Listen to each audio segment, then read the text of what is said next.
It is said that the one who has no one has God by their side.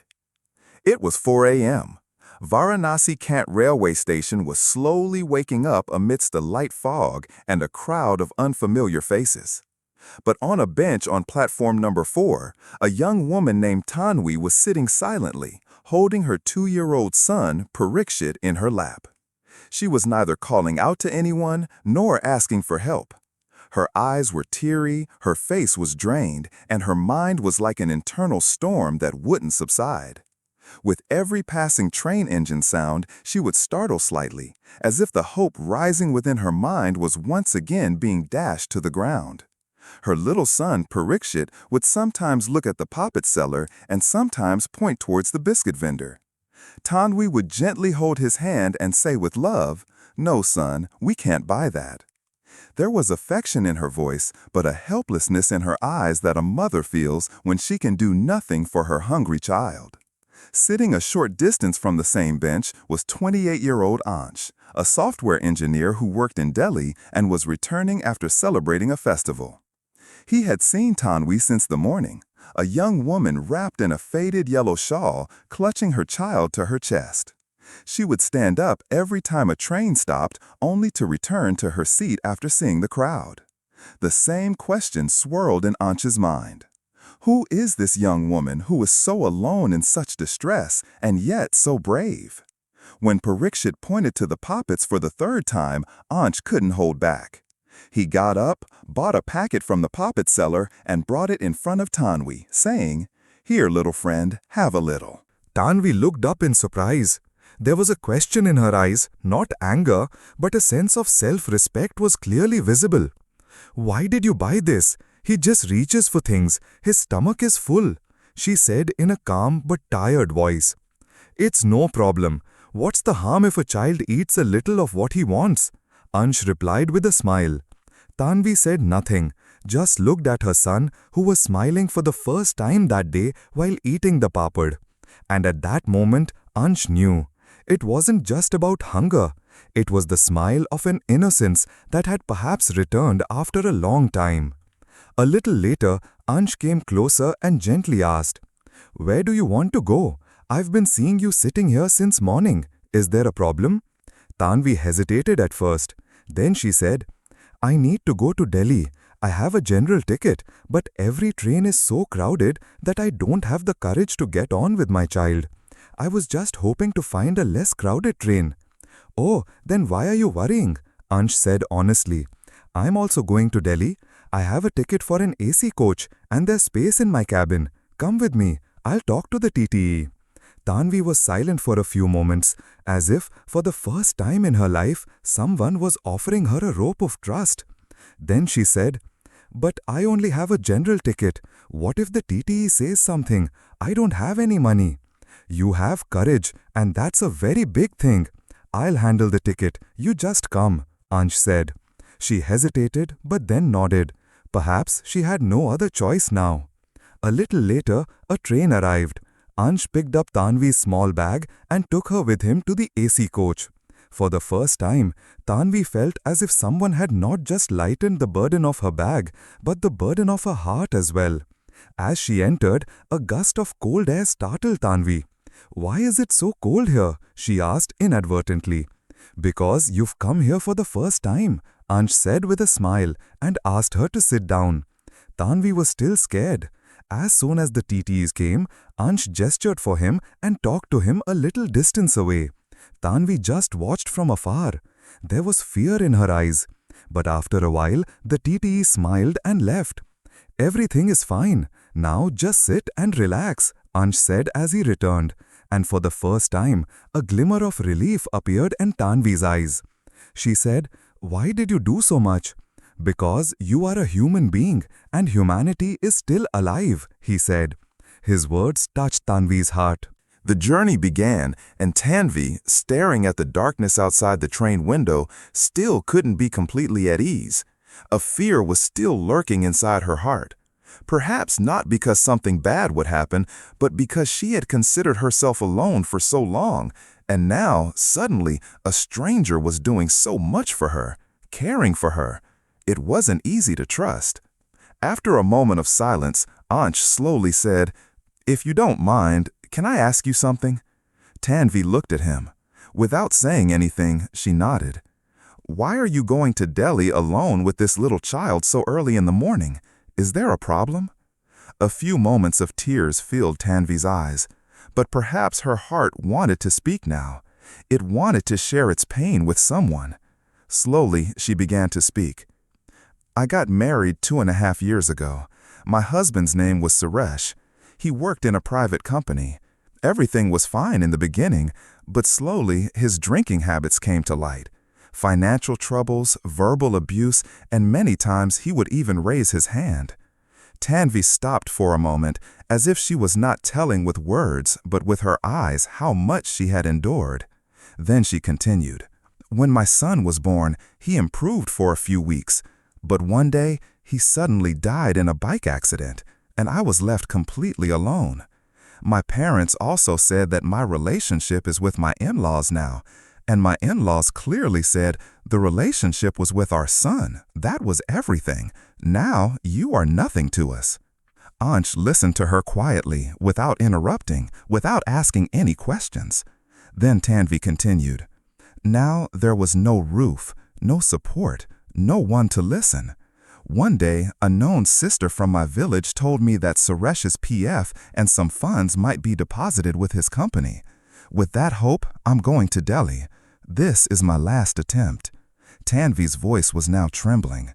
She caressed her son's head and said, "This child is my everything. I can do anything for him." But now her courage was failing. Ansh extended his hand and said, "Courage is still there, and now you are not alone." This one sentence gave Tanvi a moment of peace. The night had completely deepened. Outside the window, only the station lights were flying by in the darkness, and inside the cabin, two strangers were being bound by an unspoken trust. Ansh took out food from his bag. "Lentils, rice, and potato curry. Have a little. Courage gets tired on an empty stomach." Tanvi refused at first. Then she looked at her son, who was now sleeping quietly in her lap, and then she slowly said, "Okay, just a little roti." They both ate together. It wasn't expensive food, but there was a stranger's warmth in that simple meal, as if that one plate had broken down a wall between them. In the last hours of the night, they both fell asleep while talking. And when New Delhi railway station came at 4 a.m., Ansh quietly lifted Parikshit into his lap and said, "Come, let's go. The next journey is of life." The station crowd was now growing, but the same question was in Tanvi's mind. Where do I go now? Where do I stay with this child so early in the morning? Ansh said, "You can rest at my flat. I will stay in the front room and we'll go to the company at 10 a.m. Tanvi was silent. She knew that the circumstances had become her compulsion, and now there was no other way but to trust someone. She bowed her head and only said, "Okay." And then they both left the station towards a new morning with a new hope. The roads of Delhi were unusually quiet that morning. A light sun was spreading everywhere. But clouds still hung in Tanvi's mind. She was looking out the taxi window, but her attention was elsewhere, as if her heart was repeatedly turning back to her village's deserted doorstep and was afraid to move forward. Ansh had sensed the restlessness on her face, and when they reached the flat, Ansh opened the door and said, "You stay in this room. And yes, don't worry, I am in the outer room. There will be no inconvenience." Tanvi looked at the room. It was a simple 2-bedroom flat, a little messy, but clean and safe. And in the unfamiliar crowd of this city, if anything was most precious, it was feeling safe.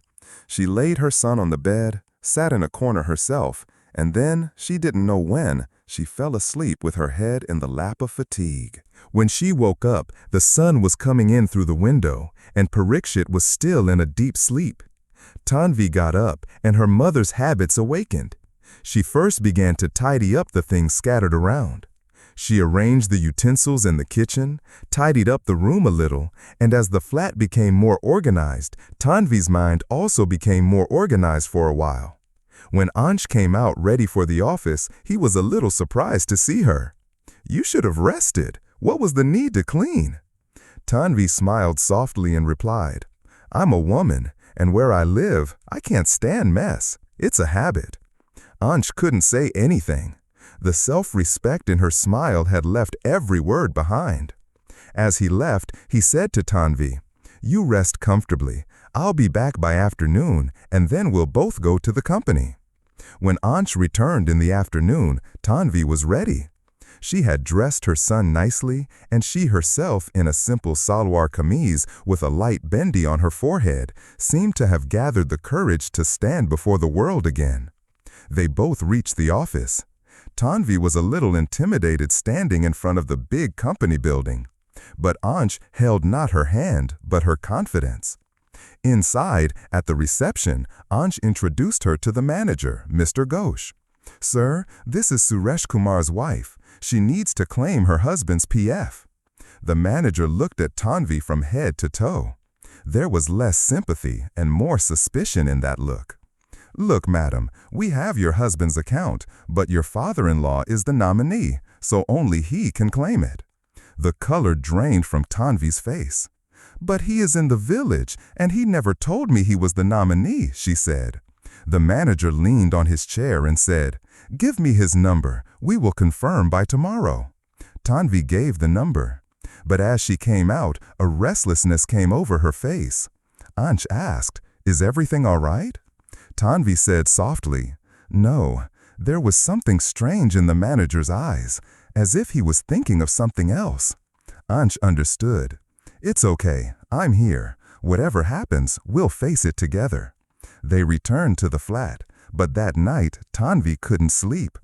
And in the morning, when the phone rang, it was Mr. Ghosh's voice. "Your funds have been withdrawn by your father-in-law.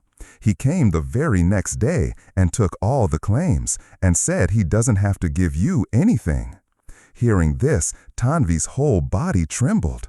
"What?" Tears streamed from her eyes. "He didn't even consider my son's right. Who was I fighting for? And what do I have left now?" She started crying uncontrollably. Ansh held her shoulder. "You are not alone, Tanvi. I am with you. You stay here. I'll look for a job for you." Tanvi didn't say anything, just held her son close and cried, as if his innocent breaths were her last hope. Days passed. Tanvi was now living in Ansh's flat with her son, Parikshit, in a separate room, within a limited sphere, without any hope, but also without any complaints. She took care of the house, cleaned, cooked on time, and in return, Ansh said nothing to her. He didn't do her any favors, nor did he ask any questions. Ansh's heart was slowly changing. For him, Tanvi was no longer just a young woman sitting at the station, but now she was a strong mother, an honest person, and a woman who had not let her circumstances break her. Parikshit also became familiar with Ansh now. He would play in his lap, and when he came, he would run to open the door. One evening, when Ansh returned from the office, he saw Tanvi sitting by the window. She had a cup of tea in her hand, and her eyes were lost somewhere far away in the past. Ansh came near and asked, "What are you thinking about?" Tanvi smiled, but something in that smile was broken. When my mother was alive, she used to say, 'Son, every darkness is at its darkest just before the sun rises.' Perhaps that dark night is about to end now." Ansh was silent, but his heart seemed to be saying, "I want to be a part of that morning." He kept looking at Tanvi and for the first time felt the emotion hidden in his heart that had so far only been called humanity and sympathy. But now, slowly, an unspoken relationship was forming. A few days later, when Ansh returned late from the office, Tanvi for the first time opened the door for him and said, "The food is ready. It might have gotten cold, but it's made from the heart." Ansh smiled. Things made from the heart never get cold. That night, a lot was said between them without words, without touch, just with their eyes. But the next morning, Tanvi said something that stirred Ansh's heart. "I want to go back to the village, Ansh. People here have long tongues, and now they are questioning my character as well. The neighbors have started talking." Ansh felt a jolt. If people are already talking, why not give them a real answer? Tanvi looked at him in surprise. What do you mean? Ansh held his breath and then, looking deeply into her eyes, said, I want to marry you, Tanvi. Not out of any favor, not to silence society, but because I have become attached to you and your son with all my heart. The glass of water slipped from Tanvi's hand. She was speechless for a moment. Do you know what a difficult decision this is? I am a widow. I have nothing, just a child and the wounds of a past life. Ansh interrupted her. I don't want your past, Tanvi. I want your present and your companionship. And your son, he has become like my own. Tanvi's eyes filled with tears. With trembling lips, she asked, Will your parents agree? Ansh smiled and said, I've already talked to my parents. They have no objection. Just say yes. That night, after many years, Tanvi felt again that she could have someone, that broken women can smile again, and that sometimes love can be found without asking for it, if the intention is true. She said softly, If you are sure about spending your whole life with my son, then yes from my side. That night, after many years, everything changed.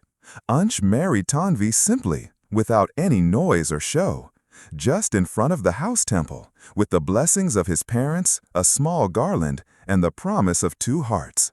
Parikshit also laughed a lot that day because he had found a father along with his mother. And Ansh, holding his finger, considered himself the most blessed person. After the marriage, life took a new turn.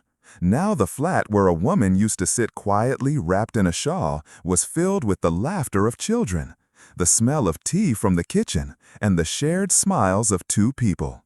Tanvi started living with her self-respect again. She started a small embroidery and knitting business from home, which Ansh helped her sell on online platforms. And slowly, Tanvi started earning on her own. The woman who once sat on a station bench wondering whether to board the next train or not, now, every morning, held her son in her lap and said, We women are like trains, son. No matter how late we are, we will surely reach our destination. Time passed. Parikshit grew up. Ansh and Tanvi also had a daughter, a little doll, and now there were 4 breaths, 4 hearts, and a complete family in that flat. One day, Ansh returned from the office and saw Tanvi sitting by the window, the same place where she had sat on the first day. But this time, she had a book in her hand instead of a cup of tea, and there was contentment on her face instead of sadness. Ansh asked, Thinking about something again today? Tanvi smiled and said, Yes, sometimes I think, what would have happened to me if I hadn't met you that day? Ansh said without delay, Then I would have probably remained incomplete too, because I wasn't just returning from a vacation that day. I was out to find you. I understood that later. A tiny tear trickled down Tanvi's eyes, but this time it wasn't a tear of pain. That tear was a testament to a story being completed. Now Tanvi was not the woman sitting at the station. She was a wife, a mother, an entrepreneur, and most importantly, she was living for herself now. The life that once had only the silence of a broken heart now had laughter filled with love. And perhaps this is the real victory, because the day a woman overcomes her fear and starts living not just for her child, but for herself, on that day she is not just alive, she is complete. Friends, a question to all of you. Was what Ansh did right or wrong? Was it right in the eyes of society to stand up for a strange woman, to accept her, to give her a new identity? And was Tanvi's acceptance of Ansh her compulsion or her courage? What does your heart say? Please let us know in the comments below, because your one answer might solve someone else's question. And if this story has touched your heart, then like and share the video. And don't forget to subscribe to our channel. See you again with a new, true, and heartwarming story.